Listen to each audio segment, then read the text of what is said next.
भालू कामुड़े युवक गुरुतर।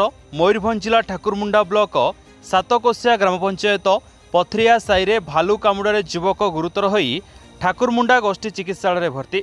घटनार प्रकाश सातकोशिया वन्यप्राणी वनांचल अंतर्गत पथरिया साई किशोर लियांगी 24 वर्ष और संपर्कीय भाई रमेश लियांगी सांग होई सातकोशिया जंगल को बलद चराइबाकू जाइतिले। बलद चराई दिन 3टा समय घर को फेरिया बेले एक भालू हठात जंगलू बाहरी किशोर लियांगी को आक्रमण करितला।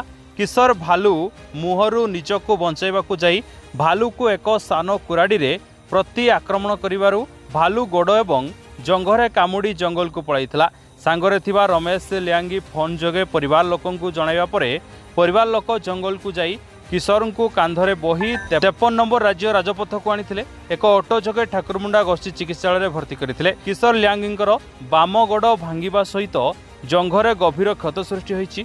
अवस्था गुरुतर थिबारु आनंदपुर उपखंड चिकित्सालय को अधिक चिकित्सा निमंते पठाई दियाछि।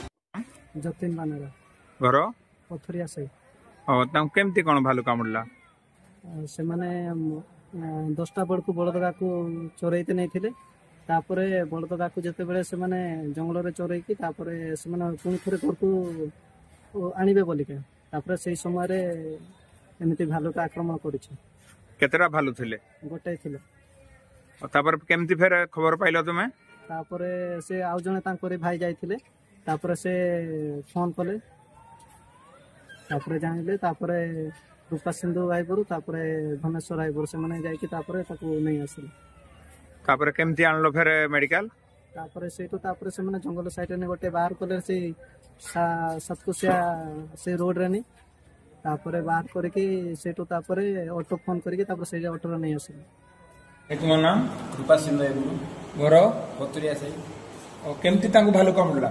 आज्ञा बगाड़ जाइतिले 2 जण बगाड़ जाइतिले तापरे एपट सेपट होकर केमती कामुड़े से तो कही पारिनी तो कहले बगाड़ी जाइतिले तापरे कामुड़ देला तापरे हमको संगे संगे इनफॉर्म कले फोन करके हमको कहले तापरे आमे दौड़ 2 जण भाई थिले आमे ता कहलु तापरे कहलु ताकू पुणी उठेकी आणिलु जंगल भीतर उठेकी आणिलु जंगल भीतर उठेकी आनी रास्ता कड़ू आमर सातकोशिया पहुँचवा मजिर फूल से पाखु बाहर करके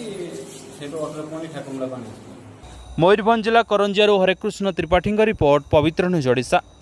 जदि आम भिडियोटी आपंक भल लगा तेब लाइक शेयर सब्सक्राइब फॉलो करने भूलु नहीं। नमस्कार।